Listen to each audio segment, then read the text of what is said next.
Do you believe that simply bowing to a statue will solve your problems? Have you ever thought that your prayers might be focused more on superstition than spiritual growth? Welcome back to the channel. Today, we are diving into a topic that touches every spiritual seeker, the misconceptions surrounding worship in Buddhism. While temples are filled with devout followers bowing, chanting, and offering incense, not all understand what these actions truly mean.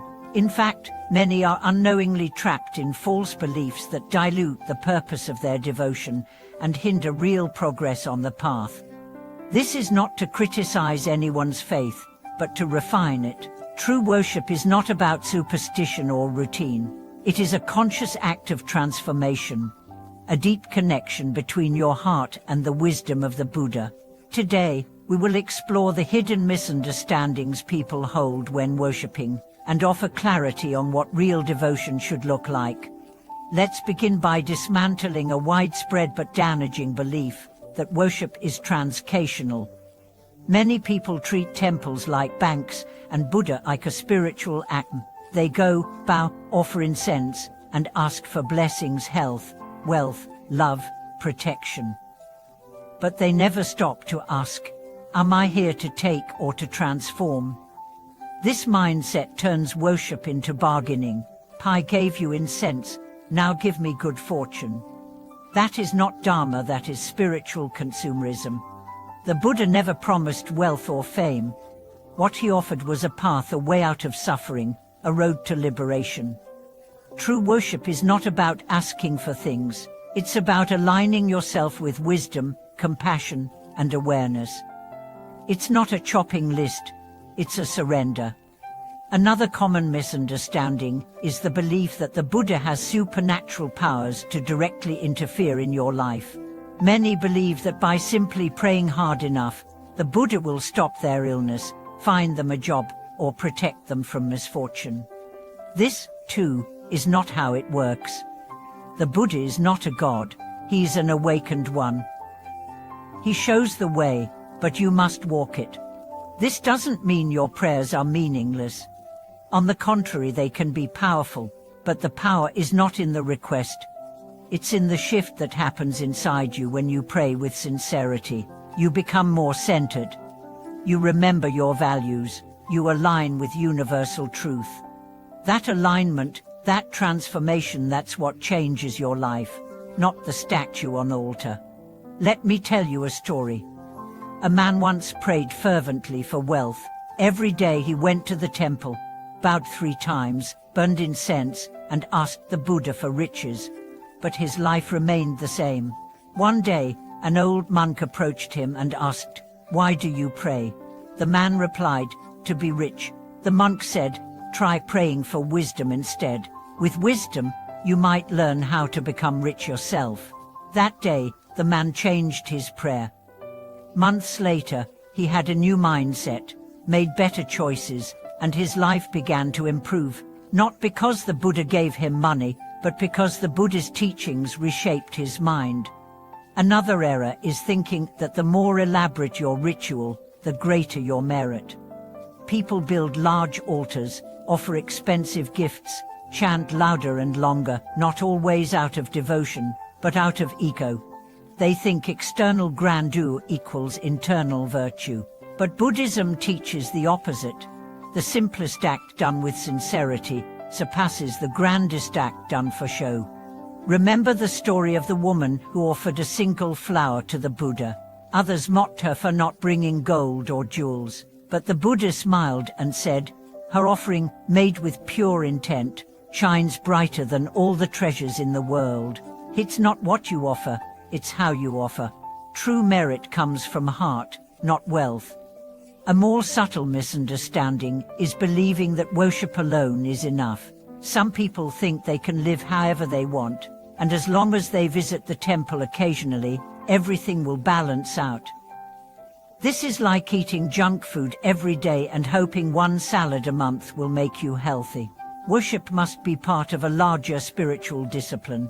It must be accompanied by right speech, right action, and right livelihood. Otherwise, it becomes a mask, a cover for a life not truly aligned with the Dharma.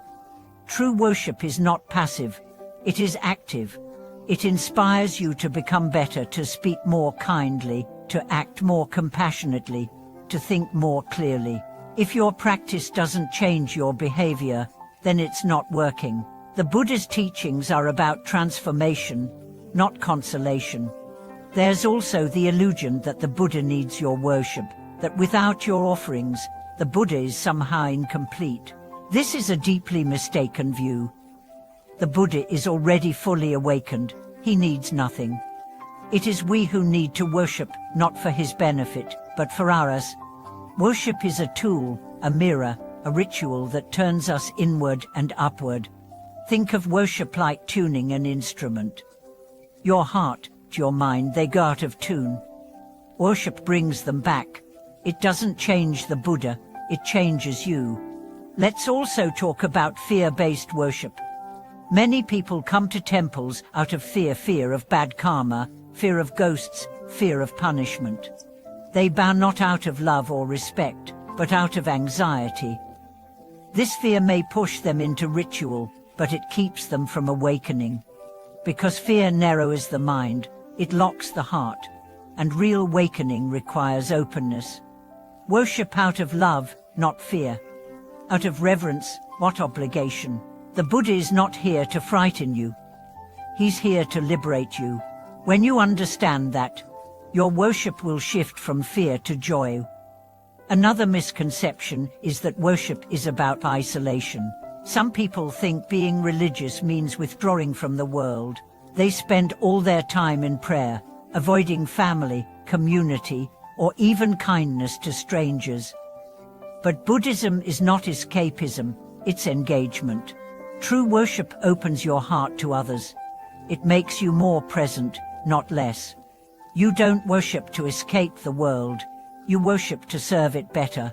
If your temple time makes you more loving, more generous, more mindful, then it's working. If it makes you proud, withdrawn, or judgmental, it's not.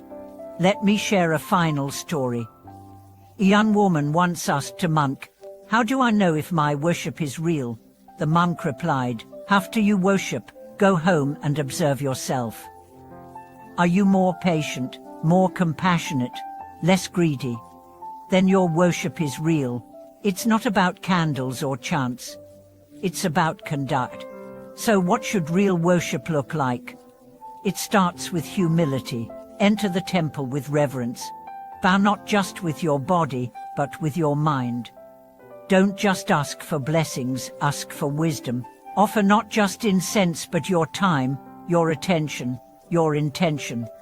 Worship should calm your mind, purify your heart, and align your soul. It should make you kinder, not just calmer. It should make you more courageous, not just more comfortable. And most importantly, it should make you want to live the teachings, not just admire them. You don't need to be perfect. You don't need to have all the answers. But if your worship helps you become a little more awake, a little more compassionate, a little more truthful, then you are on the path. Thank you for watching this video. If these reflections helped you see your practice in a new light, please share your experiences in the comments below. Let us know how you worship, what it means to you, and how it's transformed your life. Don't forget to like, subscribe, and tap the bell for more insights on living a meaningful spiritual life. Until next time, worship with wisdom and walk in peace.